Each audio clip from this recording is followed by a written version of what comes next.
Very much welcome, Honorable Minister, ladies and gentlemen.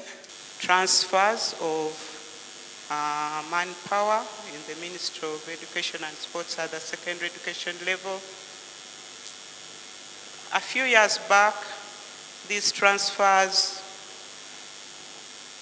would take place around December, just before Christmas. And so people had time to plan. By the time we came to this time, people were already in the locations where they are going to work for the new year. So our concern was that they are pending transfers and the term is starting, I think, in 2 days. So we request that in the future, that area is covered in good time so that there is no time loss and that our learners are not disadvantaged. There was also an issue about staff ceiling.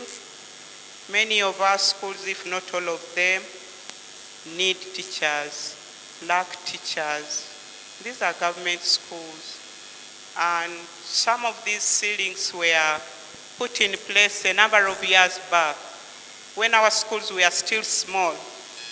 But now schools have gone to 2,000, 3,000, from probably 300, 500, and yet the ceiling remains the same. We are kindly requesting, Madam PS, that that area is addressed so that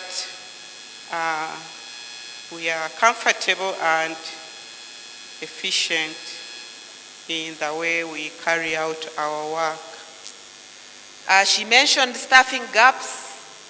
Yes, they are glaring.